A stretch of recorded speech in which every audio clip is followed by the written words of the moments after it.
밖에서 바라보는 날카로운 시선 외부자들 지금 시작합니다. 청와대 내부자가 결정될 운명의 날이 불과 2주 앞으로 다가왔습니다. 역대 대선 중 가장 많은 후보가 출마한 만큼 각종 이슈가 끊이지 않고 있습니다. 예, 모두 15명의 후보가 출마한 19대 대선입니다. 네. 투표용지 길이가 28.8cm 되니까 뭐 이만큼 길 텐데요. 또 후보한테 기호 주는 것도 지금 관심이지 않습니까? 그러니까 좀 낯선 게 문재인 후보가 야당인데 1번이잖아요. 그러니까 원내 의석수대로. 그래서 원내 정당의 경우 의석수대로 1, 2, 3, 4, 5번을 배정하고 그다음에 이제 원내에 없는 정당들 있잖아요. 그 정당들 같은 경우는 가나다 순입니다. 당도 없이 그냥 무소속으로 나온 후보들 같은 경우는 추첨해가지고 그 순서를 이제 받게 돼 있죠. 1번이 유리할 수 있다고 생각하세요? 정치를 잘 모르시는 어르신들이 1번 찍는 습관이 있어가지고 네. 그래 1번이 무조건 여당이겠지 하고 1번 찍을 수도 있다. 이런 이야기도 나오곤 있죠. 그리고 새누리당이 이제 옛날에 새누리당이라고 생각해서 정치에 관심 없이 생업이 너무 바쁜 분들은 제일 이제 귀에 익은 당 중에 하나 이러면 무조건 새누리당을 찍는 수가 있어요. 그래서 이 조은진 후보가 무슨 이 로고송도 뭐 곰새마리 그다음에 곰도 막 이렇게 그리고 이러면서 뭐 정의고문 위대하고 근혜고문 깨끗해 막 이렇게 우리가 맞진 않는데 하여튼 그런 점에서 이제 새누리당 좀 주목할 얼만큼의 득표력이 있느냐 한번 주목할 필요가 있고요. 그래도 역시 압권은 이번에 이 복면을 딱 쓰시고 국회에 나온 거를 뉴스로 보면서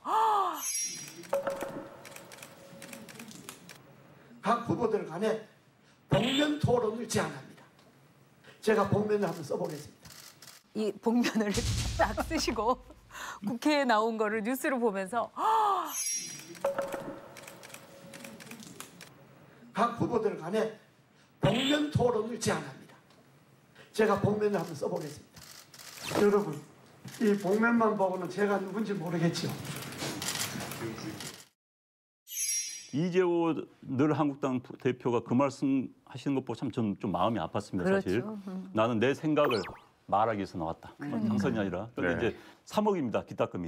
3억 내는데 토론회는 5명이 한 대 못 들어가요. 네. 이분들만 위한 토론회 딱 한 번 있습니다. 그렇죠. 그거 나와서 자기 이야기하기 위해서 3억 내고 나오는 겁니다. 역대 선거에서 보면은 재밌는 분들이 많이 나왔어요. 허경영 씨. 허경영 씨. 허경영 씨가 97년하고 2007년에 나왔죠. 그때 찍었죠. 허경영 씨. 저는 저 허경영 콘서트에 간 사람이에요. 그런데 내 눈을 바라봐 넌 행복해지고 내 눈을 바라봐 넌 건강해지고 허경영을 불러봐. 허경 후보 아마 시청자 여러분 그런 분들 계실 거예요. 아니 왜 이번 안 나왔지? 그런데 이 양반은 선거법 위반이 걸려 있어요. 무슨 선거법 위반이냐? 박근혜 대통령과 난 결혼 약속을 했다라는 허위 사실 유포를 해가지고 선거법 걸려서 지금 피선거권이 없기 때문에 지금 못 나오고 있습니다. 그런데 이제 역대 선거를 보면 이런 분들이 계세요. 저는 아마 어렸을 때 지금도 기억이 나요. 진복기라고 하이젤 수염 진복기. 그게 우리 진 씨예요. 그래, 그래서 진복기 씨가 그야말로 무명인데 예. 72년도에 선거에 나와가지고 3등을 했어요. 1등 박정희, 2등 김대중, 3등 진복기 했어요. 진짜. 그래서 이분이 그럼요. 선거 유세를 어떻게 했냐면은 차가 없잖아요. 그래서 버스를 타고 다녔거든요. 그러니까 시내버스 앞뒤로 호송 차량이 붙어가지고 이렇게 가기도 하고. 근데 이 양반이 인기가 엄청 정말 좋았죠. 인기 좋았고 이 카이젤수로 아주 유명했던 분이죠. 근데 이 양반 공약 중에 엄청난 공약이 있었어요. 신안 앞바다에서 보물을 찾아가지고 전 국민을 부자로 만들겠다. 부자로 만들겠다. 기억나요. 그런데 문제는 이때는 신안 앞바다에서 보물선이 발견되기 전이었어요. 그 사건 이후에 5년 뒤에 신안 앞바다에서 진짜 보물선이 발견된 겁니다. 우와. 그 양반이 예지력 있었는지 어찌됐든 그래서 유명했던 분이 카이젤 수염의 진복기 그리고 씨. 꽤 많이 나오지 않으셨어요, 그분이? 그 후로도 계속 나왔어요. 그러니까, 나왔다가 계속 나오셨어요. 80년대 신군부에서 네. 과다 출연자가 아니라 과다 출마자로 제안을 당해가지고 그로 이제 연세도 있으시게 해서 못 나오십니다. 처음 들었네요. 유명하셨어요. 네, 유명한 분입니다. 아마 유명한 분이에요. 대선 레이스 중간평가 시간을 마련했습니다. 먼저 기호 1번 문재인 후보의 지난 일주일간의 행보 어떻게 평가하십니까? 크고 자잘한 사건이 끊임없이 이 1등 후보를 맴도는 것 같아요. 근데 이제 저는 이제 좀 안타까운 게 문재인 후보가 이 말을 좀 더 정돈되게 했으면 좋겠어요. 예를 들자면은 뭐 자연미인이 뭐 북한 미녀들은 많다는 둥. 강원도는 우리가 공동의 꿈이 많습니다. 이 북한 그 응원단이 완전히 자연민 뭐 그랬거든요. 그런데 보니 거기에 나온 이야기에 하면 북한에서도 뭐 이렇게 성형수술도 하고 그런다는군요. 저건 안 해도 될 얘기거든. 특히 여자 정치인들이 충고해주는 제일 큰 것 중에 하나가 성적 발언은 무조건 하지 마라.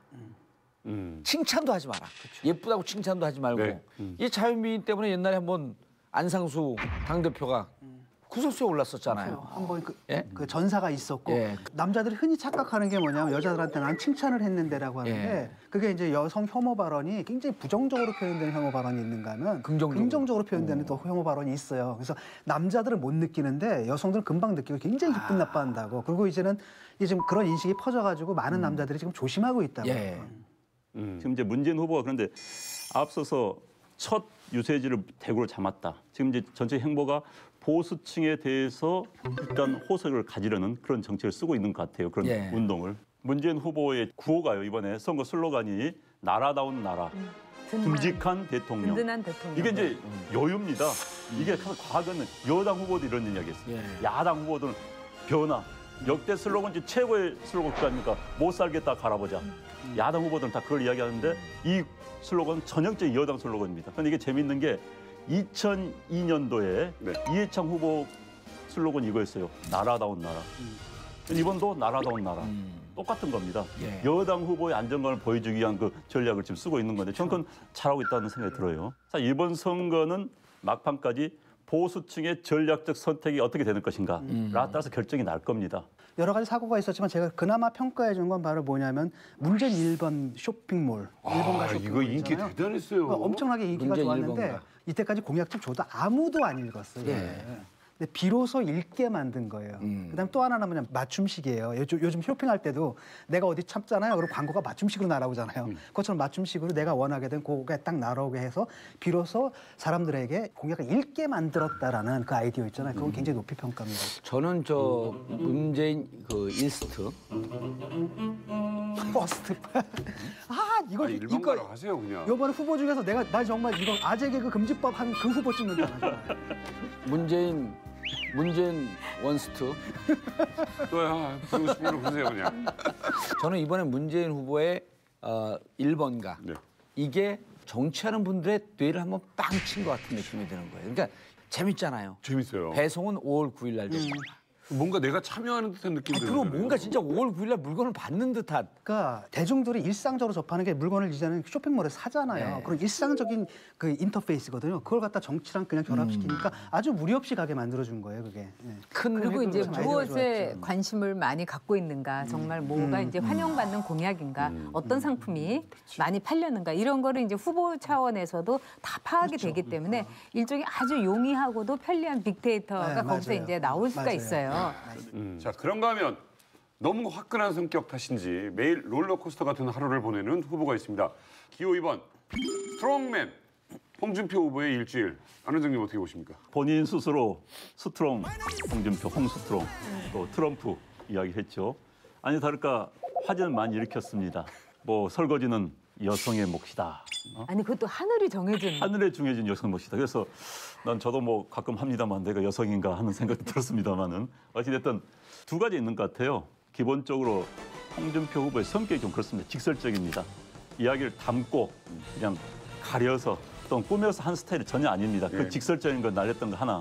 두 번째는 트럼프의 경우처럼 이런 게 통한다라는 계산도 어느 정도 있었을 겁니다. 트럼프가 이런 이야기를 했죠. 언론이 날 따라오게 만들어라. 홍준표 후보 이야기는 다 언론이 따라오지 않습니까? 그래서 비슷한 말을 정말 재미없이 한다든지 자극적이지 않게 하면 따라오질 않아요.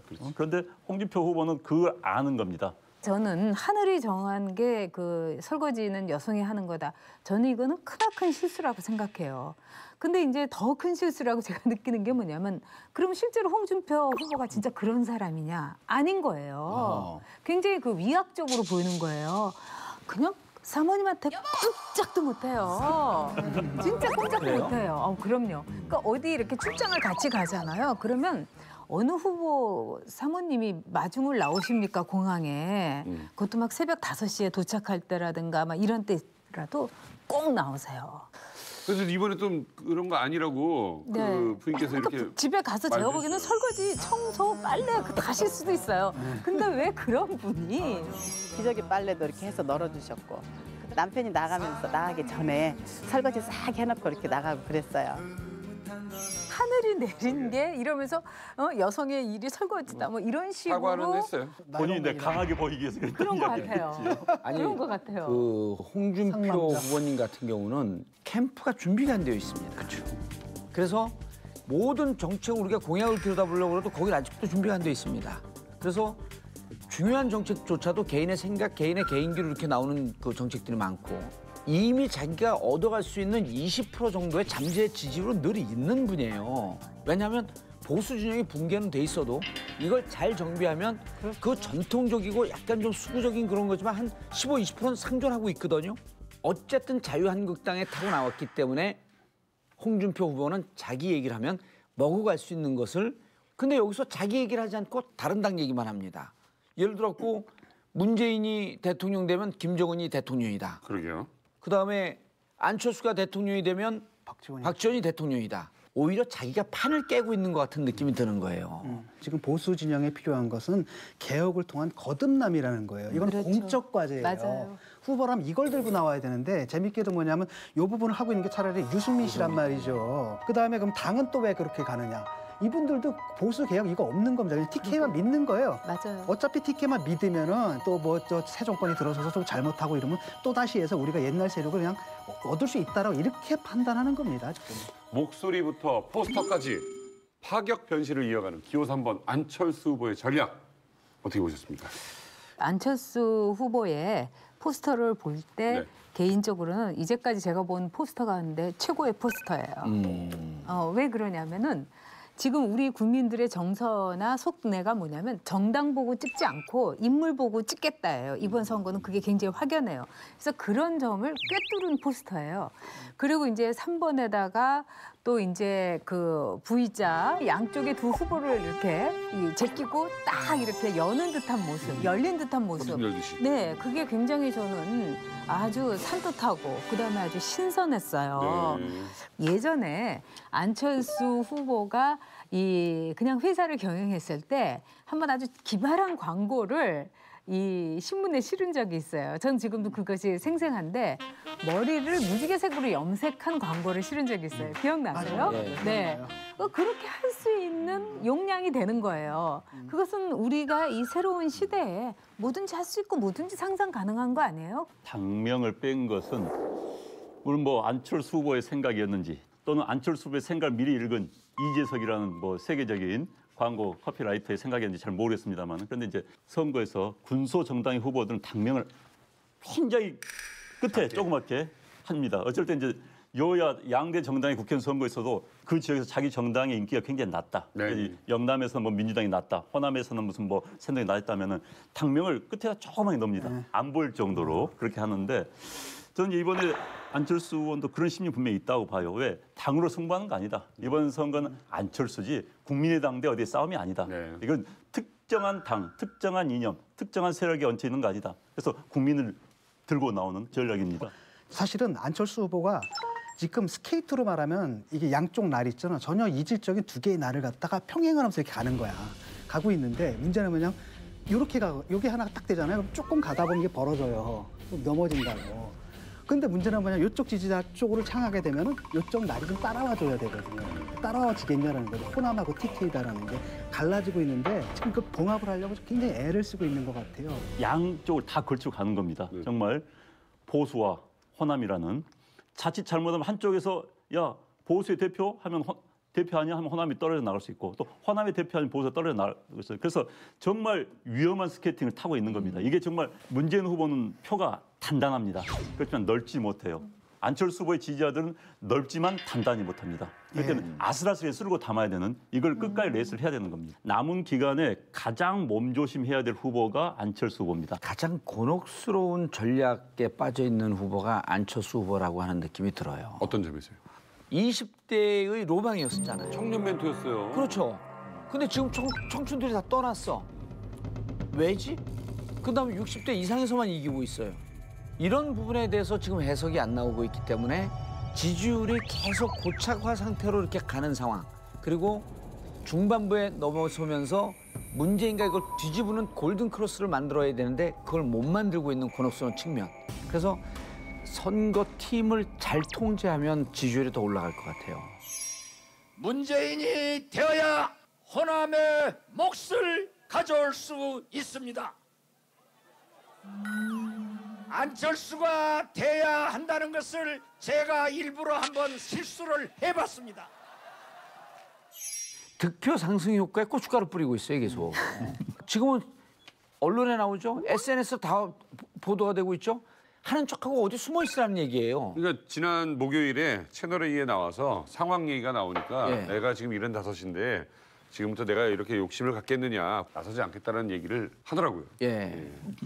뜻밖의 아군의 공격에 흔들린 후보가 있습니다. 기호 4번 유승민 후보. 완주를 하겠다라고 그렇게 얘기하는데도 불구하고 내부에서 약간 그래도 막 정책의장이 국민의당의 안철수 후보를 지지해야 된다. 그 당의 정책의장이 그렇게 얘기하면 아니 어떻게 그럴 수가 있냔 말이죠. 조그만 정당에 있는 사람들도 내부에서 토론할 때 엄청나게 토론하지만 일단 당에서 결정되면 따르는 거거든요. 당을 흔들린다는 게 있을 수가 없는 거야. 이거 제명을 시켜야지 어떻게 아니, 당원이 이게 그건 당이 정책의장이에요. 아니지. 정당 정치가 아니지. 유승민 후보는 뭐로 해야 되냐면 밖에 나가서 밖에 표를 잡을 것이 아니고 당 내에서 김모 의원 여러 명들이 스타 의원들이 많아요. 많은 정당이에요. 이분들에게 동의를 받아야 돼요. 이분들이 철저하게 우리가 유승민이 아니면 안 된다라고 하는 강력한 화학적 결합 에너지를 발현해야지. 지금은 뭐냐면 진짜 한 번도 가보자는 길을 가는 후보가 유승민 후보예요. 맨날 등 따숩고 배부른 꽃길만 그것도 양탄 작가로는 꽃길만 가던 후보가 처음으로 진흙탕 길을 가는 건데 그 의원들 그렇게 하면 안 됩니다. 그렇죠. 왜냐하면 저는 진짜 농담이 아니고 보수의 새 희망이라고 하는데 네. 가슴이 뛰었어요. 근데 보니까 보수 진영 가면은 보수를 지지했던 사람들이 얼치기 보수라고 비판하고 토론 끝나고 난 다음에 잘했다가 20몇 프로가 나오는데 지지율은 2%, 10%, 10분의 1밖에 안 돼. 저는 그래도 박수를 좀 보내주고 싶었어요.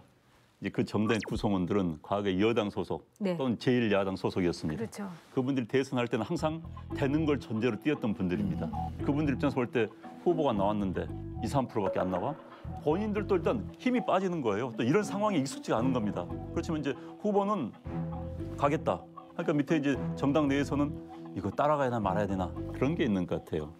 이렇게 지지율이 안 나오는 거는 유승민 후보 책임도 커요. 그렇죠. 어떤 왜냐하면 점에서? 재미가 없는 사람인 거예요. 범생이. 그러니까 인간적인 흥미가 없어요. 저는 그걸 뭐라고 얘기를 하냐면 카리스마 문제거든요. 이분한테 네. 지금 없는 게 카리스마인데 이번에 대선 토론하면서 내가 느낀 게 뭐냐면 사람이 두 개 다 갖기가 그렇게 힘든가. 왜냐면 학자적인 합리성이라는 게 있잖아요. 얘기 딱 하면은 말이 통해 일단은. 그 사람하고 나랑 물론 만나면 싸움을 하는데 말 되게 싸우는 거야 그래도. 나랑 생각은 다르지만 정말 희망이 있겠구나 하는데 그 카리스마를 갖기가 그렇게 힘든가. 저는 유승민 후보의 TV 광고 네. 그거 보고 굉장히 저는 충격을 받았어요. 그러니까는 그 어두컴컴한 골방에서 이 혼자 앉아가지고 공화주의에 대해서 조곤조곤 이제 설명을 하는 거예요. 물론 이제 저는 그 내용은 매우 훌륭하다고 생각을 합니다. 근데 그 걸그룹 시스터에 나 홀로가 흐르는 것 같은 제가 그런 환청을 느껴요. 혼자서 얘기하고 있어요. 컴컴하고 좁은 골방에서 어떻게 보면은 함께 가자, 응? 우리 이 강을 건너자 이렇게 얘기하는 것이 사실 선거 캠페인에서 매우 중요한 거거든요. 스킨십이 그렇지. 굉장히 부족해요. 그리고 이 TV 광고에 나와서도 강의를 할 게 아니죠. 현실적으로 지금 이제 돈 문제가 네, 돈 문제 큽니다. 크죠. 지금 각 정당에서 선거 보조금이 나왔어요. 그러니까 중앙선거에서 나왔는데 민주당이 의석수 제일 많으니까 124억 정도. 그다음에 한국당이 한 119억. 이제 국민의당이 86억인데 다른 정당은 63억밖에 안 됩니다. 그리고 이제 정의당은 27억. 뭐 정의당은 원래 가난하게 살았으니까. 그런데 이제 문제는 지금 바른정당 같은 경우는 63억 받아가지고 기본이 100억, 200억입니다. 아무리 절약한다면 100억은 들 거예요. 100억은 왜냐하면 자, 전국에 유세차 한 대 돌리는데 2천만 원에서 4천만 원입니다. 그거 전국에 시군구 하나씩만 돌려도 한 250개는 돌려야 돼요. 예. 그것만 하더라도 3천만 원 잡으면은 90억 날아가 버립니다. 그 보니까 스쿠터만 들어가지고 타고 다니더라고. 기발한 아이디어예요. 예, 예.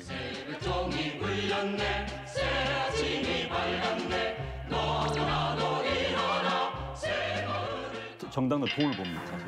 왜냐하면은 지난번 박근혜 후보 같은 경우는 그 당시에 498억을 썼는데 453억을 돌려받았어요.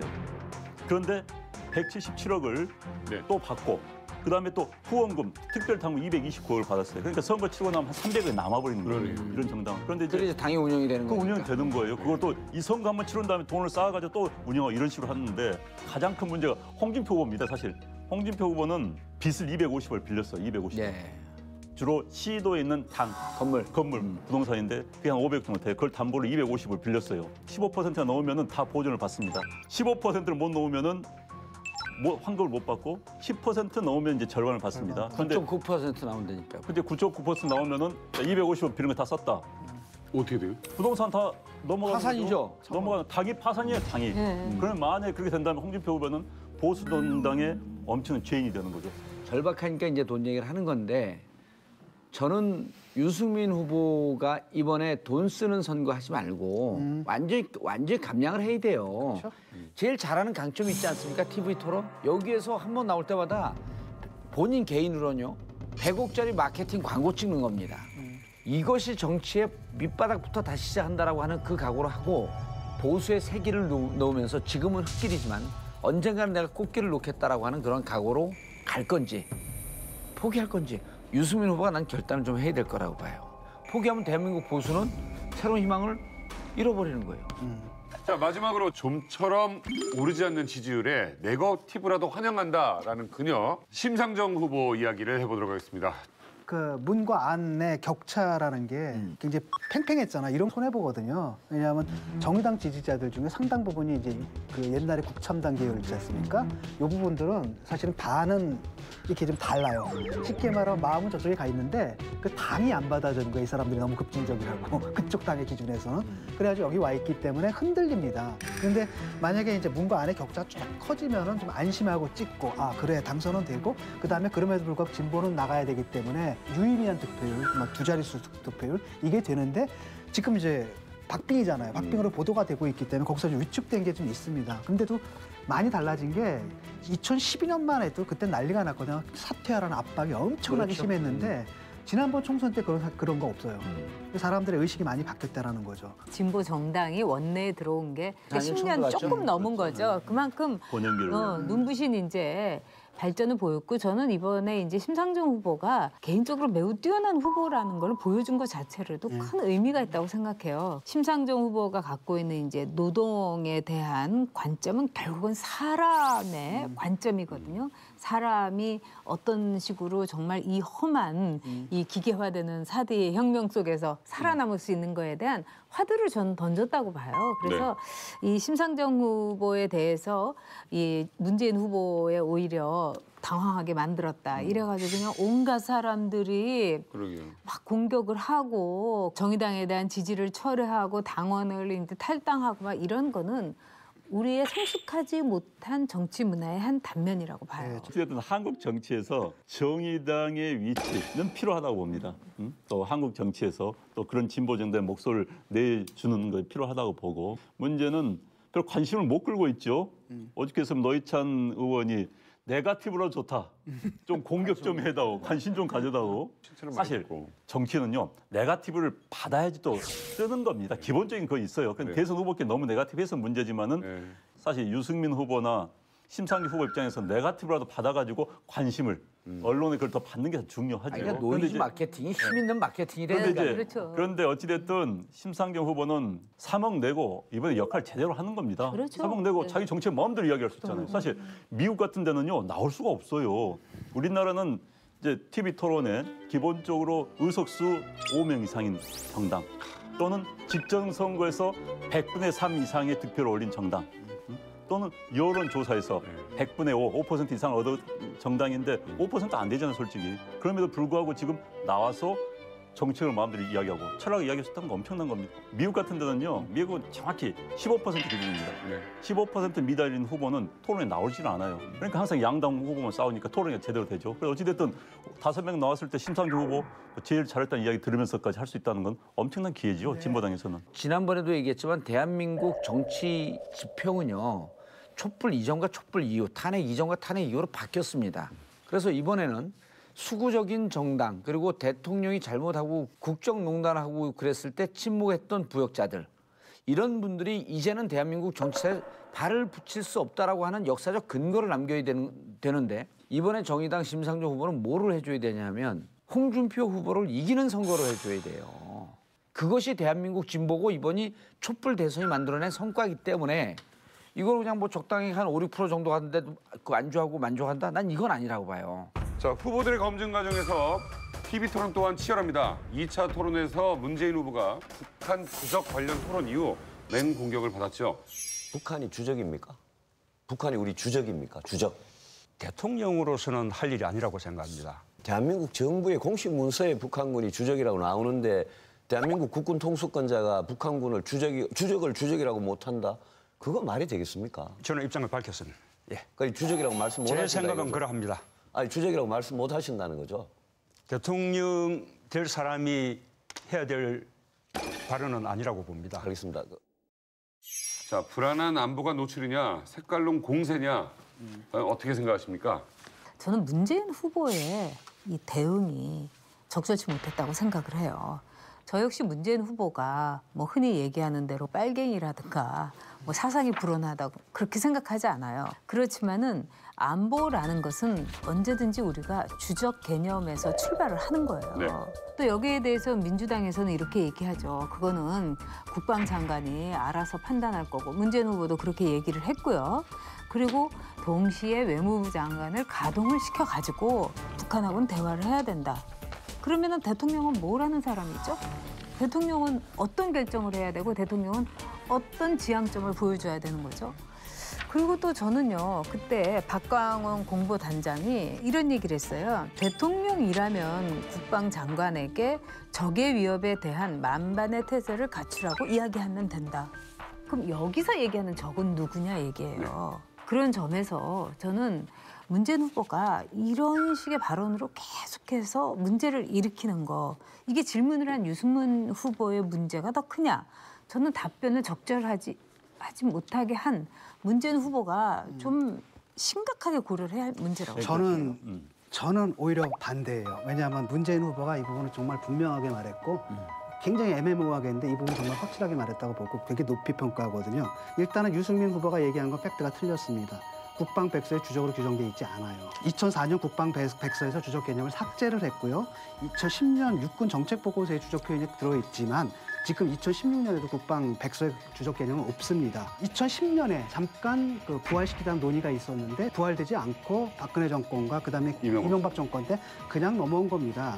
그런데 사실 이게 유승민 후보하고 홍준표 후보가 같이 협공을 했잖아요. 사실 그때는 문제가 되지 않습니다. 내가 볼 때는. 왜냐하면 이분들이 지지율이 낮기 때문에 큰 이슈가 안 됐는데 여기에 이제 안철수 후보가 붙어버린 거예요. 이게 이렇게 되니까 이때부터 이제 큰 이슈로 이제 떠올랐는데 안캠프 쪽에서 북한은 주적이다. 안철수 후보가 그렇게 얘기를 했고 바로 받아가지고 박지원 대표가 이제 북한은 주적이다는 말을 또 반복을 했단 말이죠. 그래서 그건 내가 적절하지 못하다고 보고요. 대통령은 이 모든 규정을 통합하는 자리에 있지 않기 때문에 대통령 입으로 주적이니 이렇게 떠들고 다닐 필요가 전혀 없다라는 게 맞습니다. 일단은 주적의 개념. 저는 북한은 우리의 주적이라고 생각합니다.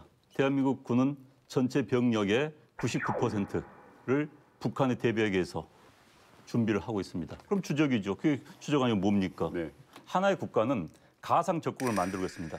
일본의 가상 적국 넘버1은 중국입니다.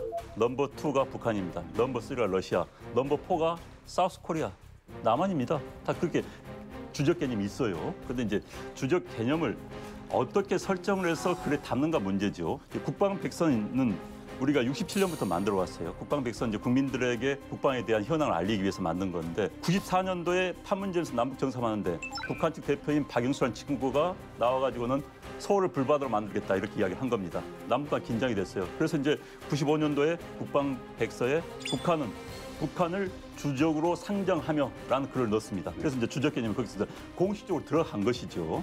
공식적으로 안 들어갔다 해서 국방부가 주적으로 안 삼았던 건 아닙니다. 그렇죠. 그리고 나서 이제 2000년도에 남북 정상회담 할 때 이제 논란이 됐었어요. 이걸 어떻게 할 것인가. 그러나 김대중 정부에서 그냥 넘어갔습니다. 그러다가 이제 2004년도에 노무현 정권 하에서 북한 적이라는 표현을 빼고 직접적 군사 위협이라는 표현으로 바꿨어요. 2004년도에. 그러다가 2006년도에는 현존하는 북한의 군사적 위협 또 더 약화됐었죠.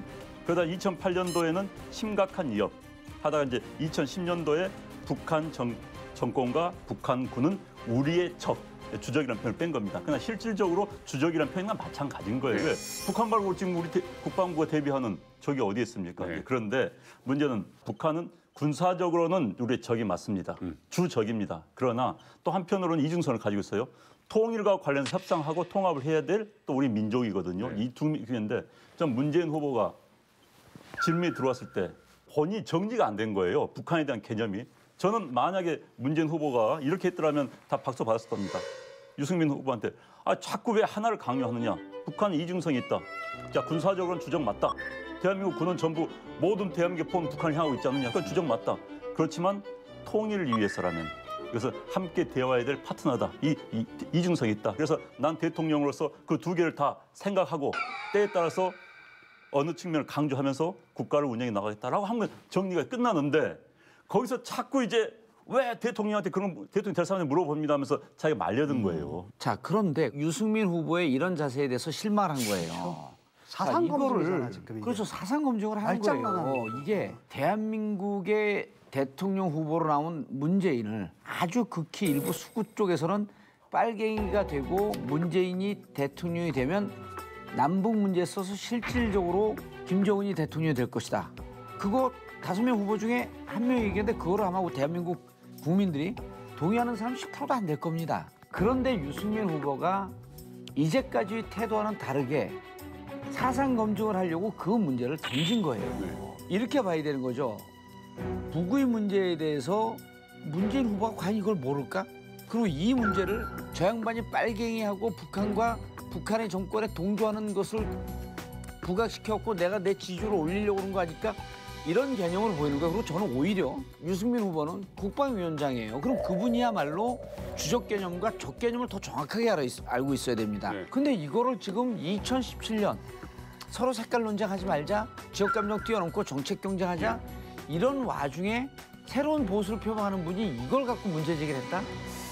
아니 이 보수와 진보와 안보에 대해서 얘기를 하는 거 아니에요? 아니, 그러니까 이게 예를 들어 무슨 저기 사상 검증이나 저는 사상 말장난이 아니라고 예를 들어가지고 생각해요. 이중 규정이 어떻게 해서 예컨대 사상 검증이에요? 북한이다라는 게 예를 들어가지고 지금과 같은 아까 북한이다라는 게 예컨대 이중 규정을 갖고 있다. 적이지만 동시에 대화의 상대자는 이중 규정을 갖고 있다는데 모두 다 동의하는 거잖아요. 동의하죠. 근데 거기 대해서 주적이다라는 표현이 적절하냐 안 적절하냐에 대해서 적절해요. 그러니까 여기는 안 적절하다고 보는 거예요. 저는. 저는 이게 사상 검증이 아니라고 생각하는 게 이거는 충분히 유승민 후보가 문재인 후보에게 물어볼 수 있는 질문입니다. 왜 그러냐? 대통령이 될 사람은 동시에 국군 통수권자예요. 그렇다면은 지금과 같이 척박한 굉장히 위급한 안보 상황 속에서 주적이 누구냐고 물어볼 수 있는 거예요. 그리고 북한이 지금 맨날 한국을 괴멸시키겠다, 남조선을 괴멸하겠다 이렇게 말하고 있는 북한에 대해서 왜 우리가 북한을 주적이라고 이야기를 못합니까? 전제적으로 동의를 안 합니다. 저도 물론 북한을 주적이라고 부르지 않으면 헌법 위반이 된다는 건 이해가 안 가요, 그게. 근데 지금 유승민 후보가 그 표현의 적절성을 따지기 위해서 그 문제 제기한 게 아니라는 거예요. 누가 봐도 저는 바로 누가 봐도 그거예요. 알잖아요. 네네. 그 유승민 후보가 국방백서에 주적 개념이 있다 하지만은 그거를 우리가 국방백서에 있느냐, 아까 얘기한 뭐 육군 정책 보고서에 있느냐 이런 문제가 아니에요. 지금 한국의 안보 환경에서 가장 위협이 되는 대상은 누구인가 이렇게 물은 거예요. 근데 그렇게 물은 것에 대해서 국방백서에 없다 이런 식으로 저는 방어할 것이 아니라 만약에 그렇게 물었다면은 문재인 후보한테 지금 이 상황에서 우리한테 군사적으로 가장 위협이 되는 시설이 누굴까요? 라고 하면 당연히 문재인 후보가 북한이 아닙니다라고 대답했을까요? 그건 아니라는 아니고. 거예요. 그 질문이나 주적개념 똑같은 질문이잖아요. 질문이에요. 뭐가 달라요? 자, 제가 이야기하고 싶은 것은 유승민 후보 이것을 꼭 사상 검증으로 보는 것 자체만 문제 있다고 봐요. 그 스스로가 이데올로기적 피해의식 속에서 이데올로기적인 프레임에 갇혀 있는 겁니다. 난 문재인 후보가 그 이데올로기적 프레임에서 좀 나와줬으면 좋겠어요. 그 문재인 후보한테 아쉬운 점이 있다면 좀 더 명확하게 얘기해야 돼요. 왜 대통령으로서 그런 말을 쓰는 게 적절하지 않은지까지. 예컨대 군사적 관점에서는 우리의 가장 큰 위협이고 가장 큰 적이라고 생각하지만은 대통령의 입장에서는 그런 말을 함부로 공식적으로 뱉어서는 안 됩니다. 라고까지 얘기를 했다면 훨씬 나을 뻔했다는 거죠. 지금 상황에서 쓰면 안 되는 거예요, 북한이 진짜로. 그건. 대륙간 탄도 미사일까지 장착을 한 퍼레이드를 했어요.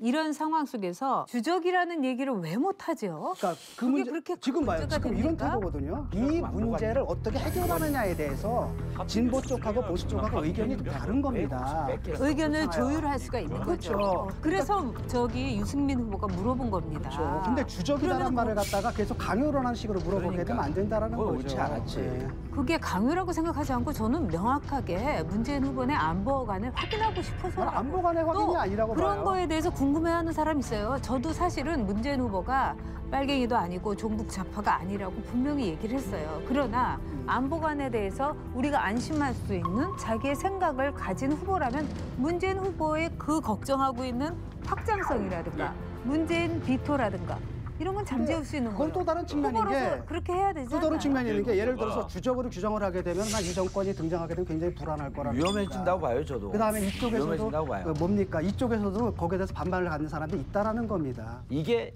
어쨌든 유엔에 가입한 나라 아닙니까? 외교적 문제예요. 그리고 이 부분에 대해서 별 문제가 없으면 국방부가 나서서 이 용어 규정하지 않습니다. 이 국방부 어느 국방부입니까?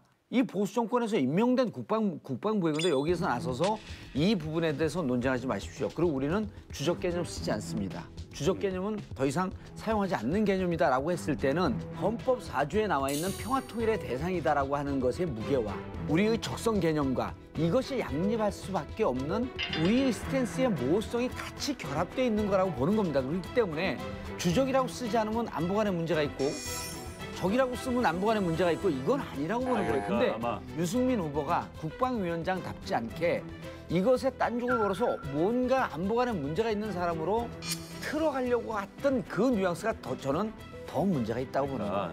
문 후보가 당선되는 걸 굉장히 불안해하는 분들에 있어서는 이 안보 문제가 빠질 수가 없단 말이죠. 그리고 또 하나는 이 뭐 주적 공방 같은 게 또 등장을 할 겁니다. 과연 문재인 후보는 어떻게 대응하는 게 옳다고 생각하십니까? 저는 그런 문제에 있어서 이제 이번 토론에서 예방주사를 좀 맞았다고 보고 만약에 문재인 후보의 안보관이 투철하다고 할지라도 그 토론에서 그걸 분명히 얘기하지 못하니까 안보관이 불분명하다 이건 아니라는 거예요. 그래서 저는 앞으로 이 부분 얘기 나오게 되면 저는 주적 개념을 쓰면 안 된다고 봅니다. 어떻게 답을 하는 게 좋다고 생각하세요? 북한 정권 적입니다. 그냥 북한 인민은 별개 문제입니다. 왜? 헌법 4조에 나왔듯이 평화통일의 대상입니다.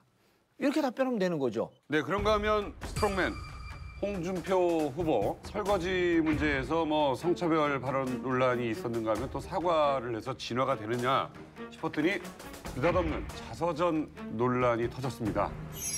성폭력 범죄를 공모한 후보를 경쟁 후보로 인정할 수가 없습니다. 즉각 사퇴를 촉구합니다. 홍준표 후보 사퇴해야 합니다. 다들 사퇴라고 하지 않습니까? 사퇴를 아니 내가 무슨 대선 때가 되니까 그것도 검증이라고 내가 아까 또 사과를 했잖아요.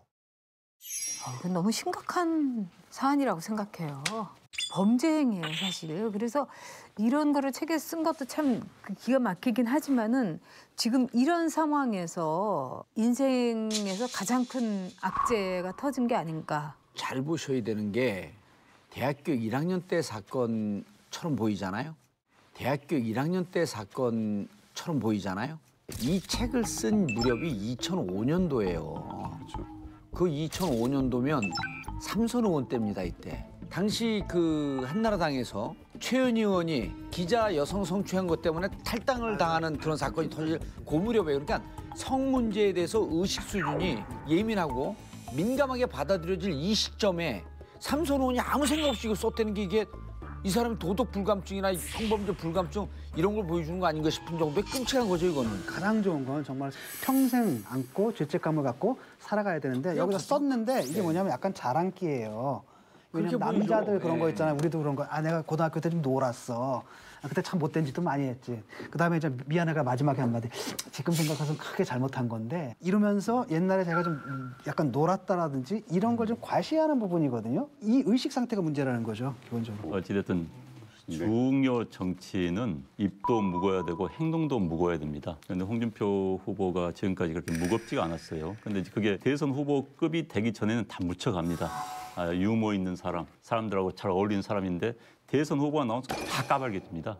경남지사 선거하고는 차원이 틀려요. 그렇죠. 사실 경남지사 선거는 지방선거이기 때문에 지방방송, 지방신문에서 검증한다지만 그건 중앙까지 올라오지 않습니다. 그렇지만 이제 대통령 선거가 된다면은 정말 속옷까지 다 바뀔 수밖에 없는 상황이거든요. 물론 이 글을 쓸 때는 자기가 대선 후보가 될 줄 몰랐겠죠. 정말 대장부는 무거워야 되지 않습니까? 그런데 무겁지 않게 살아왔던 것들이 이제 드러난 게 아닌가 싶습니다. 저는 이게 가볍고 무거운 문제가 아니라고 생각해요. 인간에 대한 예의의 문제라는 생각이 들어요. 검사는 무슨 일을 해야 되냐. 우리 사회의 잘못, 이걸 수술하고 밝혀내는 직종인데 검사를 오래 했던 분이 그리고 정치가 무르익었던 분이 이런 얘기를 이렇게 그 에피소드를 썼다는 것이 저는 충격적이에요, 그게 더 충격적이에요. 저도 그래요. 이 저서 내용이 알려지자 여성계가 발끈했습니다. 한국 여성민우회 상임대표가 한 언론과의 통화에서 강간미수를 교사하고 적극적으로 공모한 사안이라고 지적을 했습니다. 보통 국회의원들이 자서전을 많이 씁니다.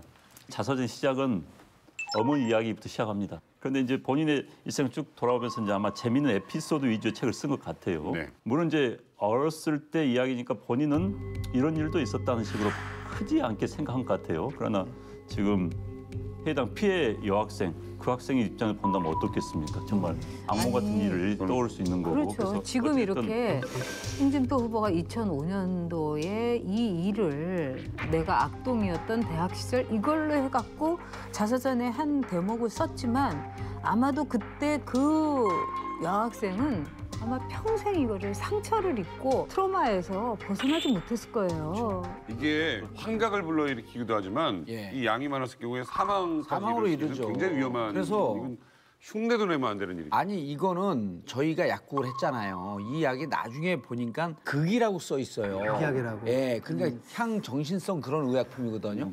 요 약은 그때도 신고를 했던 약으로 저는 기억을 하고 있어요. 저는 말이죠. 이거는 후보 사퇴를 해야 된다고 봐요. 자유한국당 원래 그 새누리당이잖아요. 지난번에 공천 누구 했습니까? 박근혜 했잖아요. 이번에 공천 누구 했습니까? 홍준표 했잖아요. 당연히 공천이다라는 건 국민들한테 후보를 천거하는 거거든요. 공식적으로. 이게 말이 되냔 말이죠. 그럼 어떻게 이런 후보를 갖다가 국민한테 내놓을 수 있냔 말이에요. 그 또 하나 지적하고 싶은 것은 자유한국당이 아주 엄중한 책임을 물어야 되는 게 이분 원래 출마 자격 없어요. 그런데 이분을 위해서 당의 내규까지 다 고쳐가지고 억지로 출마시켰단 말이죠. 당원 당규를 고쳤죠. 근데 지금 이런 분으로 드러났단 말이죠. 이게 당 책임져야 됩니다. 심각하게 생각해야 되고 결단을 내려야 된다고 봅니다. 후보만이 아니라. 자, 한편 계속해서 검증을 받고 있는 안철수 후보의 경우 아내 김미경 씨가 보좌관들에게 사적인 업무를 지시한 것이 공분을 사고 있습니다. 전 작가님에게 좀 여쭤보겠습니다. 보좌관들에게 사적인 업무를 국회에서 시킬 수 있었나요? 저는 부탁한 적이 있죠. 예를 들면 제가 이제 감기 기운이 있는데 지역구에 나가야 된다. 그러면은 제가 미안하지만 나 대신에 뭐 약 좀 사다 달라라든가 그런 거 한 적이 있습니다. 그렇지만은 뭐 장을 보게 한다든가 뭐 이런 건 하지 않았어요. 왜 그러냐면 저는 보좌관은 어디까지나 공무원이기 때문에 그대들을 고용한 사람은 내가 아니다, 이 나라다 이런 얘기는 했어요. 저는 김미경 교수도 참 잘못했다고 생각을 합니다. 그러나 지역구에서의 상황이라든가 그런 걸 알려주고 뭐 이렇게 지역구에서 선거운동을 하러 갈 때 뭐 교통편이라든가 이런 건 저는 편의를 봐줄 수는 있었다고 생각을 해요. 그건 공적 임무라고 봐요. 네, 그건 공적 임무죠. 논문 교정 보게 한 거 있잖아요. 의정 활동과 전혀 관계없고 이번에 이제 전공 논문이거든요. 그걸 보좌관한테 시킨 거 그건 근데 안철수 의원이 뭘 부탁한 거예요? 그러니까 학계 쉽게 말하면 김미경 교수는 교수의, 항상 논문을 네. 써야 돼요. 평가를 받아야 하기 때문에. 근데 그게 자기 전공회가 되는 거잖아요. 그걸 갖다 교정을 시키려면 원래 사실 교수들이 논문 쓰면 교정을 자기가 보거든. 그다음에 아니면은 정말 바쁠 때는 이제 이른바 조교라든지 아니면은 그 대학원생이라든지 그다음에 그때도 사실은 돈도 줘야 돼. 네. 자기 개인적인 일이라면. 그 김미경 교수가 보좌진들에게 했던 거 이거 모든 의원들한테 사실 다 해당되는 경계예요. 그래요. 근데 경계인데 공적 마인드의 유무를 갖고 잣대를 좀 대봐야 된다고 보는 거예요. 그러니까 국회의원이어도 사실은 안 될 일인데 이렇게 공적 마인드가 있는 분이 과연 대권 후보로 맞느냐라고 하는 검증 단계에서 나온 건데 제가 하나 여쭤볼게요. 우리 안 의원님 같은 경우는 4년 동안 보좌가 몇 명 교체됐습니까? 그대로 갔어요. 그대로 한 갔죠. 사람은 자기 일 신청에 이유가 있어가지고 예. 그래서 교체했고 그대로 끝났습니다. 우리 전 작가님은? 저는 8년 동안 2사람? 예, 저는 이게 정답이라고 보는데요. 보좌관들이 왜 그만둘까요? 일이 심해서 그만둘까요? 국회 업무와 무관한 사적인 일을 마치 공적인 일로 구분이 없이 수시로 시키는데 그래서 그런 부분에서 이 보좌관들이 23명에서 27명 바뀌었을 때에는 그리고 그 주 원인이 이런 사사로운 일을 시키고 공적 마인드가 없었다라고 이들이 증언할 때는 이분의 자질, 도덕성, 공적 마인드 이런 게 검증되지 않았나 이렇게 봅니다. 한 가지 더 지적하고 싶은 것은 이제 후보들이 참 여러 가지 의혹 나거나 이러면 참 처리하는 방식들이 명확하지 못하고 좀 유감스러운데 뭐 사과를 했어요. 그건 평가를 하지만은 처음에 이제 사실무근이다 하더라. 곧바로 이제 사과를 했죠. 근데 아내가 사과를 했는데 사실 여기서 안철수 의원이 아내에게 미안하다라 했단 말이죠. 황당했다는 거예요, 지금. 미안한 건 누구한테 미안해야 되냐? 일단 보좌관한테 미안을 해야 되고 그다음에 그 보좌관한테 세금으로 지금 봉급을 주는 국민한테 미안을 해야 되는데 아내한테 미안하다 그러는 거예요. 그다음에 이제 기껏 한다는 게 나도 그렇게 생각한다. 아내가 사과했는데 나도 그렇게 생각한다. 이거 사과도 무슨 편의점 사과입니까? 1+1이잖아요, 지금. 묻어가는 거잖아. 이게 뭐냐는 거죠. 이제 우리 보좌관 시스템이 그래요. 원래 소속은 국회 사무처 소속의 입법부 공무원입니다. 그렇죠. 공적인 영역과 사적인 영역을 구분해야 되는 겁니다. 보좌관들 가운데서는 정말 20대 때부터 이 정치판에서 계속 일해온 이런 사람들이 굉장히 많아요. 정치인들에 대한 평가를 누구보다 잘합니다. 알아서 왜냐하면 워낙 많은 케이스들을 봐왔기 때문에 저 사람은 어떻다, 저 사람은 어떻다 금방 알아요, 이 사람들. 또 여기에 구설수 오르면은 정말 보좌관들이 오히려 더 다른 뭐 국회의원 대 국회의원 이런 그 평가보다는 보좌관들 평가 더 정확합니다. 왜?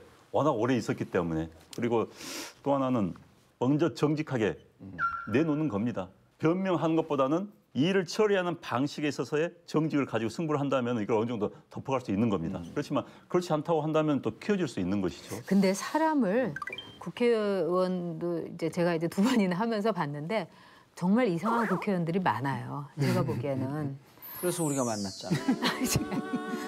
이상한 국회의원들. 그러니까 지금 2년 동안에 이상해. 23명이라고 하는데 평균이 저도 너무 놀랐는데 19명, 18명씩 가른 사람 그게 평균이라는 거예요. 그러니까 우리가 이상한 거예요. 이상하네. 네. 그리고 제가 이렇게 놀란 거는 이런 의원들이 더 많지 않았어요? 아니에요. 그렇지 않아요. 그리고 제가 있으면서 별별 일을 다 겪은 거예요. 그리고 이제 제가 이제 우리 방에 그 보좌관들하고 친하게 지내니까 어느 방에선 이렇대요 저렇대요 그런 얘기를 이제 제가 굉장히 많이 들었어요. 근데 어떤 일까지 있었냐면은 보좌관들이 4급부터 그냥 9급까지 인턴까지 한꺼번에 다 그만둬 버린 거예요. 어이구야. 그러니까 너 한번 당해봐라. 물 먹어라. 열받아가지고. 이래가지고 그 이제 국회의원이 누가 들어가려고. 갑자기 이렇게 막 노트북을 혼자서 갖고 다니면서 자기 업무 막 하면서 저보고 누구 구해달라고. 그래서 제가 어느 의원실에서 그 얘기가 있더라 이랬더니 저희 방에 있는 그 부장관들이 절대로 구해주면 안 된다고. 그러다가 큰일 난다고. 제가 아는 한 분이 3선, 4선 중진 의원인데 늘 식사를 하고 양치를 하는데 그럼 넥타이가 걸리잖아요. 그렇죠. 그럼 안에다 누우면 되잖아요. 근데 이분은 특징이 이 넥타이를 뒤로 이렇게 넘겨갖고 수행비서가 그걸 잡고 있어야지 양치질을 한답니다. 뒤에서? 예, 목줄처럼? 예, 이렇게 잡고 있으라고 합니다. 그러니까 오는 분마다 이걸 잡고 있으라고 시키는 거예요. 지나가다가 또 약간 막걸리 한잔 한 그 술 취한 옆집 아저씨가 아들 데리고 가면서 야, 너는 살면서 저 넥타이 잡고 있는 사람처럼 살면 안 된다. 이 얘기가 귀에 들리는 거예요. 본인이 이것이 인간에게 얼마나 모멸감을 주는지 반추해보지 않은 거예요. 그렇다면 이 김미경 교수가 1+1 교수 채용 의혹 관련해서 국민들께서 판단하는 게 옳다라고 했습니다. 이거 어떻게 적절한 대응이라고 보십니까? 이때 당시에 서울대에서 너무 융합 그 대학원장으로 필요로 했고 그리고 부인과 같이 갈 수밖에 없는 상황이었기 때문에 부탁을 해서 이렇게 됐습니다. 그리고 그때 부적절한 요구를 했습니다라고 하면 국민들이 박수 보내라고 봐요. 그리고 서울대에서도 박수는 안 보내고 이해는 하지. 이해는 하죠. 그렇게 그리고 서울대에서도 우리가 안철수 교수를 영입해야 하는 절박함 때문에 그때 부적절하게 좀 했습니다. 그리고 앞으로 이런 일 없도록 하겠습니다. 근데 이게 공적 마인드가 없는 대학 관계자와 또 이걸 밀고 들어가려고 하는 부인과 이게 그냥 놔두니까 이번 보좌관 문제가 다 터지는 겁니다. 그러니까 이제 1+1이라는 게 참 표현이 그런데 대학에 뭐 편의점 해외에는 많이 있습니다. 해외에는 이제 미국 같은 데는 정말 유명 교수를 초빙하려면 이제 부부 교수예요. 그런데 예를 들어서 A라는 지역에서 두 분이 교수를 하고 있는데 그 한 남편을 데려오려고 그래요. 멀어요. 그럼 멀어. 그렇기 때문에 이 남편이 안 오려고 그럽니다. 그러면 당신 부인도 그냥 같이 모시고 오십시오. 이렇게 하는 경우가 많이 있습니다. 해외는 그렇게 많이 해요. 해외에서는 그렇다 하더라도 우리 국민 감정이 또 어떻게 이해해 줄지. 해외에서는 아마 쟁점으로 쭉 가다 쓰면 근데 해외에서는 예를 들어서 미국이라는 나라를 봅시다. 미국은 시간대가 4개예요. 뭐 태평양 마운틴부터 해가 4개거든요. 그러니까 너무나 멀기 때문에 하와이를 가거나 이러면은 사실 부부 생활 자체가 불가능하기 때문에 그런데 대전이라 봐자 카이스트 때부터 그랬잖아요. 카이스트도 그때 1+1이었고 서울대도 1+1이거든요.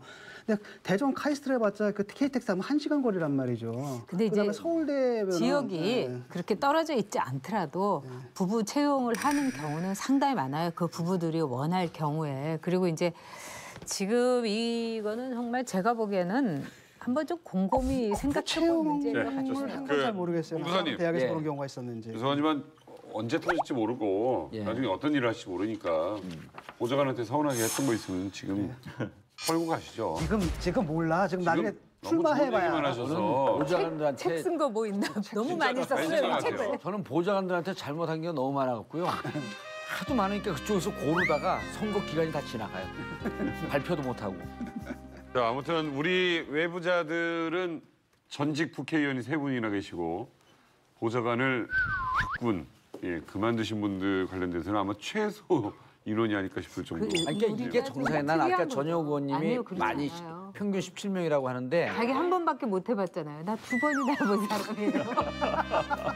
드디어 오랜만에 처음으로 표정이 치네. 한 방에 날아가네, 한 방에. 우리가 여기도 짬밥. 동급이라고 하지 말라는 거죠. 여기도 짬밥. 우리 합쳐봤자, 1+1 해봤자 안 돼. 예.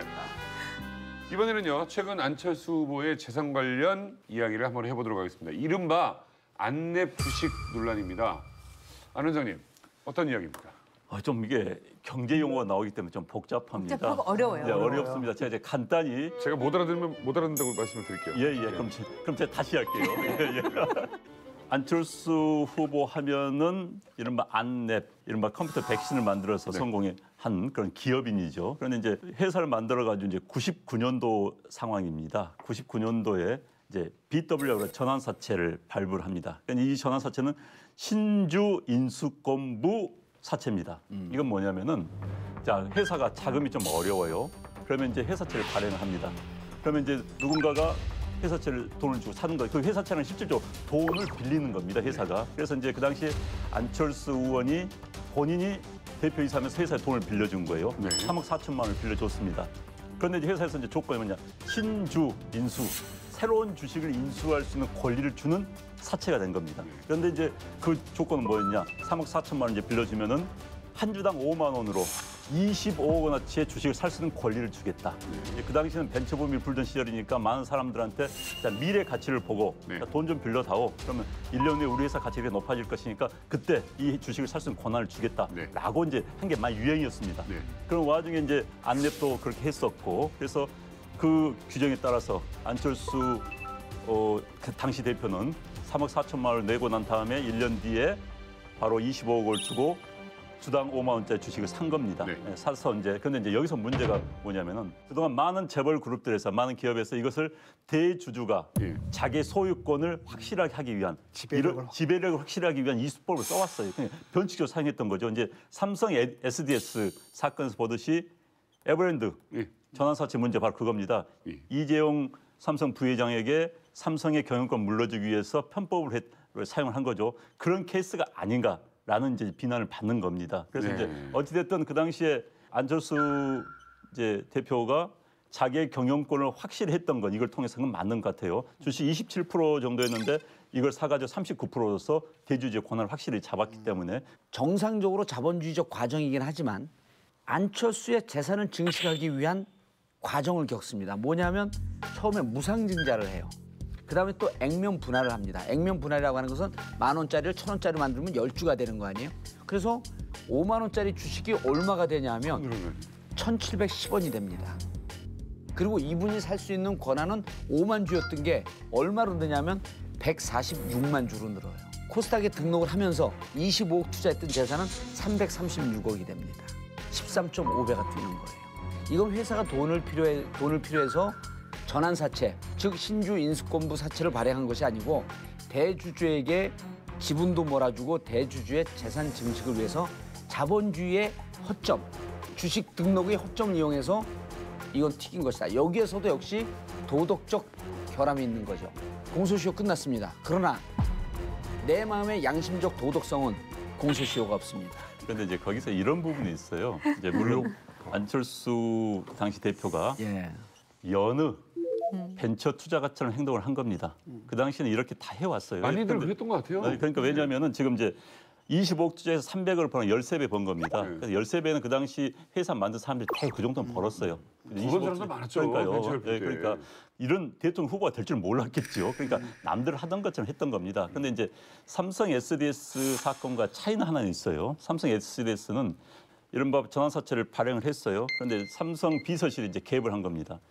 그 전환사채를 살 수 있는 계열 그룹들이 많아요. 왜 삼성 계열사들이 주주라다 보니까. 그런데 삼성 비서실에서 다 압력을 넣은 겁니다. 압력이 아니죠. 지시를 한 거죠. 야, 사지 마. 이재용 일가만 사게 한 겁니다. 이제 여기에 배임죄가 적용된 거예요. 안랩 같은 경우는 대주주가 삼성, LG 이런 데였습니다. 이런 데가 안랩에서 야, 니네 사지 마라 할 때 말 들을 기업들이 아니에요. 그 당시 안랩 조그만 회사인데. 근데 그 대기업들 입장에서 본다면은 안철수가 경영권을 가지고 있는 게 낫겠다 판단한 것이죠. 사실 기업에서는 경영자 힘이 굉장히 큽니다. 그렇기 때문에 그쪽에서 눈을 감아준 겁니다.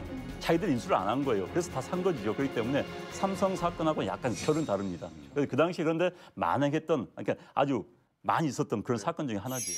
안랩의 BW 발행은 일부 재벌 기업의 BW 발행 형태와 발행 가격, 절차, 발행 이유 등 모든 면에서 근본적으로 다릅니다. 또한 이사회뿐만 아니라 주주의 권리와 이익을 보호하기 위해 주주총회를 거쳐 발행하였습니다. 이 문제가 조금 이제 어려운 문제이긴 한데 몇 가지 또 이제 저도 이제 아까 봉도사 말씀하신 거 일리 있고 또 그렇긴 한데 이게 그 당시에는 이제 관행이었던 거는 뭐 우리가 부인할 수 없고 또 관행이었다고 해갖고 또 그 문제를 제기 안 할 수는 없는 거죠. 그래서 이제 우리가 이 문제를 지금 다시 보고 있는데 사실 이때는 모든 주주들이 주총을 통해 가지고 이거를 승인을 한 문제예요. 지금 여기에 있어서는 당시에 안랩에서의 그 최고 경영자였던 안철수의 좀 더 확대된 지분 이거를 오히려 시장에서 원했던 거예요. 그런 상황은 있었어요. 그러면 우리가 공동적으로 합의하는 건 뭐냐면은 당시의 관행이었다, 사실 편법이었다, 그리고 좀 전에 만들어진 자수성가의 어떤 신화 같은 것들이 조금 부풀려졌다, 약간 이미지가 구겼다. 이 정도면 만족하지 않나? 좋습니다. 그렇죠. 그 정도죠. 저는 재심을 청구합니다. 자, 요즘 20, 30대 청년들 사이 뜨는 스터디가 있다고 합니다. 혹시 들어보셨습니까? 입시도 취업도 아닌 대선 공약 열공 모드에 빠졌다고 합니다.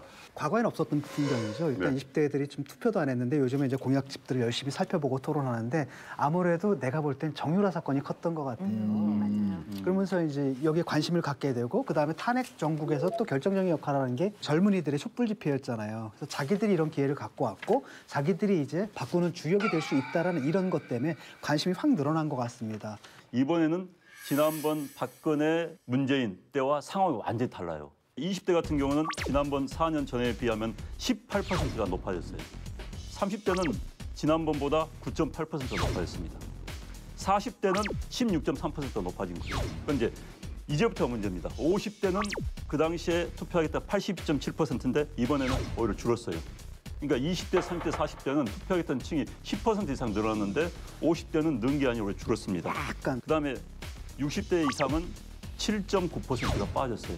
그러니까 결국은 이 여론조사대로라면은 20대, 30대, 40대는 지난번 선거보다 훨씬 많이 나오고 50대 이상은 훨씬 적게 나오는 이런 결과가 빚어질 수 있는 그만큼 젊은 층의 투표에 대한 열망, 열기가 높아졌다 볼 수밖에 없어요. 후보들도 굉장히 신경 많이 써야겠는데요. 저는 아까 이제 진 교수님이 말씀한 거에 조금 더 붙이면은 현대사에 있어서 특히 젊은 층들은 희망을 보는 사회로 쭉 간 게 아니라 좌절을 보는 사회로 가면서 헬조선이라고 하는 뭐 이런 표현까지 나오고 그랬었는데 처음으로 이런 경험을 해봤던 것 같아요. 촛불, 탄핵, 구속 그 세 개의 국면이 아 우리가 참여하니까 세상이 바뀌는구나.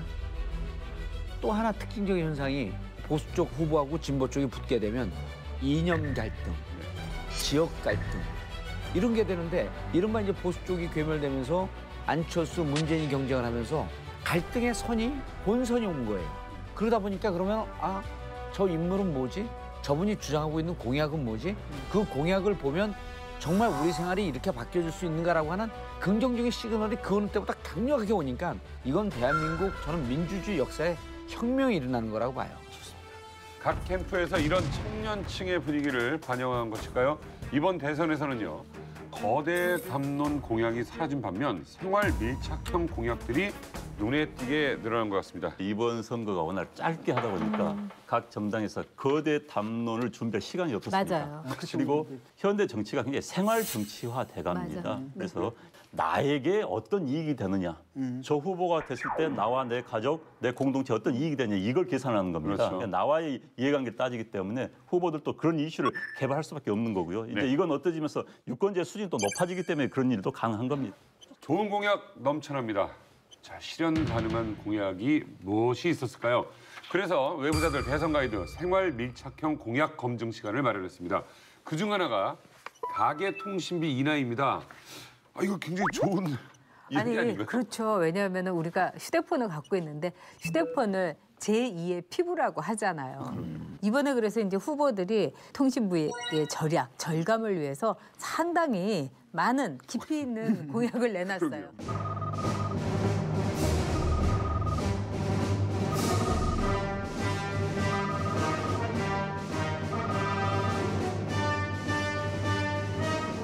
이번에 문재인 후보가 실효성이 있든 없든지 간에 기본 요금 11,000원 인하하는 거. 그리고 이거는 파퓰리즘적 성격이 있다고 비판해도 전 좋다고 봅니다. 왜냐하면 그렇게 되면 문재인 후보가 자기 필드를 끌고 들어와서 싸우는 거기 때문에 이거는 손해보지 않을 거고.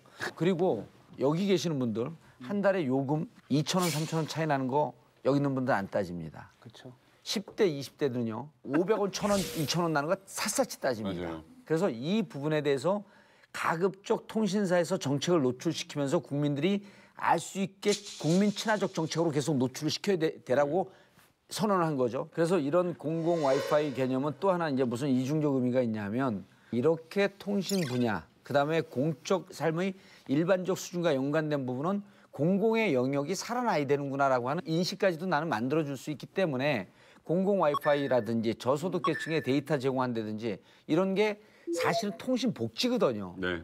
그래서 이런 거는 좀 의미가 있는 정책 아니겠냐 이렇게 봅니다. 예. 아니 근데 통신사는 사기업인데 이게 그러니까 제가 몰랐어요. 네, 지금 다 읽어보니까 네. 예를 들어가지고 다 좀 현실과 좀 안 맞는 부분이 있는 거예요. 예를 통신사가 들어- 노하면 그렇죠. 끝이에요. 통신사가 노하면 좀 끝인 부분도 있고 그나마 이제 건질만한 게 공공 와이파이 확대 이런 거는 이제 그거는 국가에서 좀 할 수 있는 그 정도라고 좀 보시면 될 것 같고요. 아니 근데 저는 이것만 해도 어디예요? 문제가 이게 참 이걸 딱 발표를 보면서 이거 통신사 그 전무들이나 통신사 영업본부장이 발표할 내용들 아니야 이런 생각이 들었어요. 그러니까 이제 맞아요. 기본적으로 이건 민간의 영역 아니냐. 예. 개인적인 사업의 마케팅 영역을 어떻게 자기 대통령하고 이야기할 수 있느냐. 이제 이런 영역이 하나 있고 또 하나는 규모의 경제 때문에 과점 상태를 유지할 수밖에 없어요. 뭐 수백 개가 난립할 수가 없습니다. 전파에 한정된 전파를 이용하는 거기 때문에 그래서 한정된 공공재이기 때문에 과점 상태 유지할 수밖에 없고 그러다 보니까 이제 정부가 개입할 수밖에 없는 양면성을 가진 겁니다. 시장성과 정부의 개입성을 가질 수밖에 없는데 명쾌하게 정리했어요.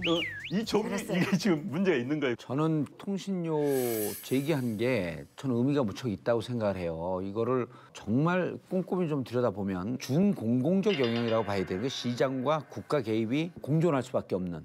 그런데 이제 우리가 무슨 역사를 갖고 있냐면 방통법 통과될 때 호갱이라는 표현 기억하시잖아요. 호갱님. 호갱님이라고 하면서 마치 소비자들에게 엄청난 혜택을 주는 척하면서 폭리를 취했던. 그러니까 이 통신 분야가 웬만한 이 검증 잣대를 들이대지 않으면 국민들이 너무 전문적 영역이기 때문에 뒤통수 맞기가 쉬운 겁니다. 그러니까 왜 이런 정책이 나왔냐라고 하는 걸 먼저 봐줘야 되는 게 예를 들어서 기본료 폐지하겠다 그랬어요. 문제. 그러니까 이쪽 통신사에서 뭐라 그랬냐면 스마트폰 도입 이후에 기본료와 통화료의 구분이 없는 통합요금제가 나갑니다. 그러니까 반대 전문가가 또 얘기를 해요. 기본료 요금 산정 시 기본료 명목이 반영된 거 아니냐. 그걸 인하하겠다는 거다. 그러니까 1인당 11,000원씩 인하를 하게 되면 3개 통신사 수익 감소액이 7조 9천억입니다. 이렇게 반박을 해요. 그럼 우리 다 적자 버리는 거 아닙니까? 국가가 개입해서 기업 망하게 하는 겁니까? 그러니까 또 이쪽에서 반박을 해요. 당신들 1년에 광고비로 6조 7천억 쓰지 않냐? 그 6조 7천억 쓰는 중에 이 광고가 순수 광고비가 아니라 소비자들을 낙고 소비자들을 유인한 데 쓰는 광고비가 꽤 많은 겁니다. 그래서 저는 이런 부분이 20대들 30대 초반까지는요. 모든 공약 중에서 가장 프라이어티가 제일 높습니다. 그래서 이런 부분을 후보들이랑 던지는 건 정말 의미가 있다고 보는 그러니까 거예요. 지금 사실 이건 이제 굉장히 생활 밀착형 중에서도 나의 이득에 막 와닿는 겁니다. 그렇죠. 사실 요즘 워낙 핸드폰 이게 이제 보편화되다 보니까는 집에서 지출량이 굉장히 많아요. 그렇죠. 특히 이제 통신비에 소득이 세대비용. 적은 집안일수록 이 차지하는 포식이 큽니다. 하나님이 이해 못하는 유일한 가격 산정, 항공권 그렇습니다. 네. 항공권은 맞아. 알 가격이 수가 다 없어요. 달려. 왜 이 가격에 나온지 알 수가 없는 게 어떤 알 수가 때는 없어요. 50만 하다가 어쩔 때는 5만 원밖에 안 해요. 얘랑 나랑 가격이 달라요. 그래요. 그러니까 알 수 없는 게 항공 가격. 이제 요즘 와서는 통신비가 왜 그렇게 되는 건지 그만큼 복잡해진 거예요. 왜냐하면 최저 생계비에다가 지금 통신비가 들어가 있어요. 그러니까 옛날 같은 경우 이게 무슨 사직 없어도 되는 건 이렇게 취급을 했는데 이제는 살기 위해서 반드시 들어가야 되는데 이게 또 늘어나고 있고 이 공약을 이해를 유일하게 못하는 사람이 저인 것 같아요. 투지폰 쓰거든. 투지폰 쓰거든. 나도 같은 통신이니까. 노동시간 단축부터 SNS 돌발 근무 방지법까지 내건 근로환경 개선 공약도 화제입니다.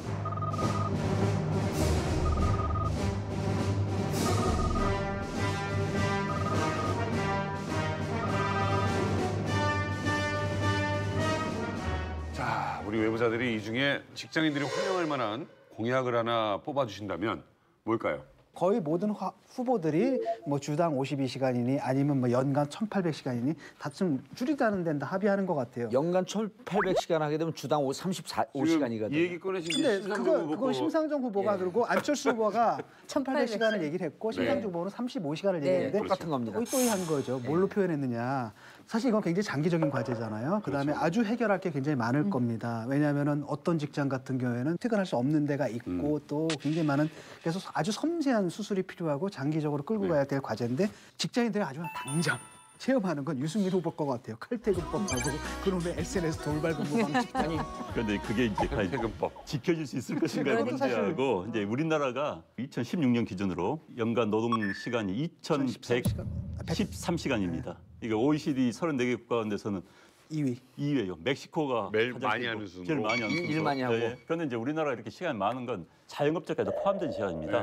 그런데 우리나라는 과도하게 자영업자가 많습니다. 그래서 이 수가 늘어난 거예요. 그런데 이제 문제는 저는 걱정이 되는 게 이 문화를 벗어나야지.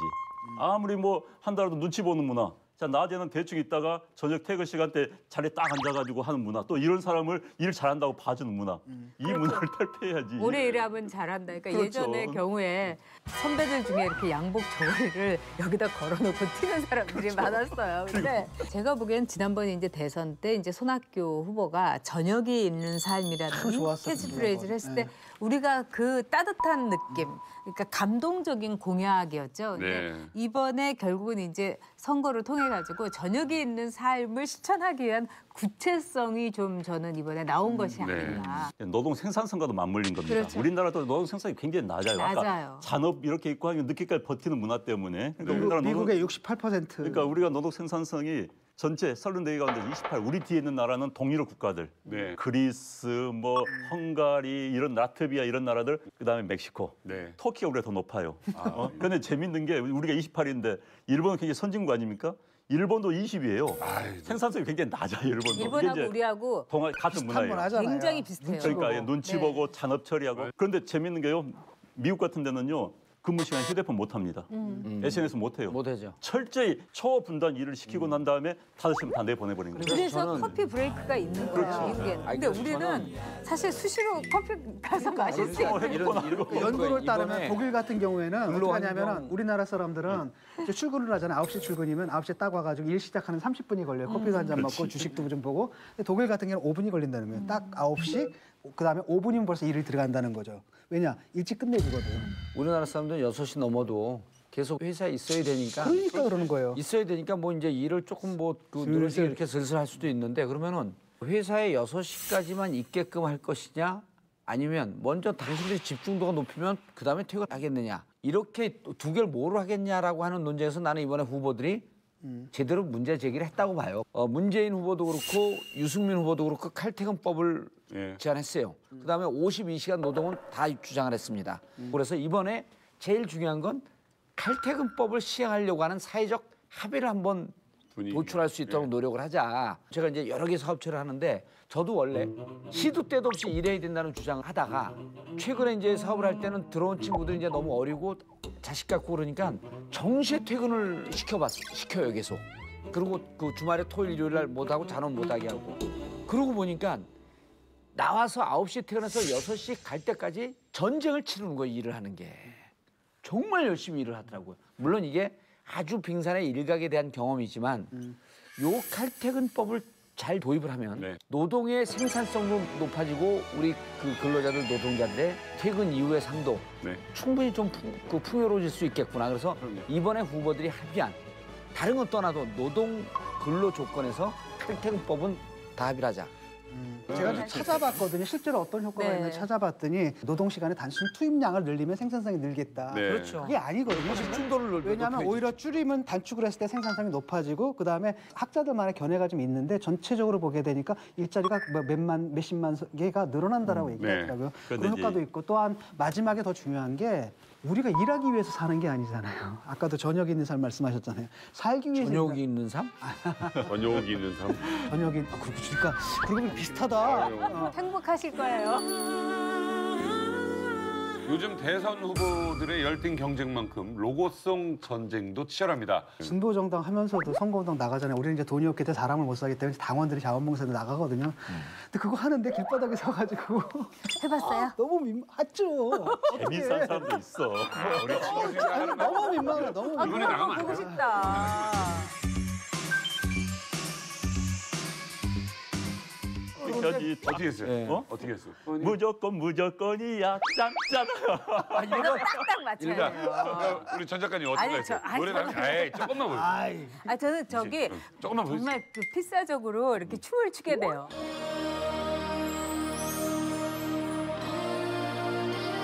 짜라라라 짠짠 짜라 짠짠 짜라 짠짠 짠. 만약 우리 외부자들이 대선 후보로 출마한다면 어떤 로고송을 선택하시겠느냐? 전 사실 노래 진짜 못해요. 그래서 목포인데 어떻게 노래를 못해? 못하는 목포 사람도 있다는 거 보여줘야지. 딱이야라는 노래가 있더라고. 딱이야. 직접 한번 들려주세요. 네, 딱이야. 이게 이제 정진우 가수가 부른 건데 2009년도에 부른 건데 딱이야 딱이야 내가 딱이야 내가 딱이야 딱이야 딱이야 내가 딱이야 뭐 이런 노래를 딱이 한 번 맞겠다 그러다가 근데 이게 아마 틀릴 거야 아마 누님 너무 웃지 마십시오. 네, 죄송합니다만 정진우가 아니라 성진우거든요. 야, 이거 진우 형한테 좀 미안하잖아요. 아니, 그거를 모르는 거야.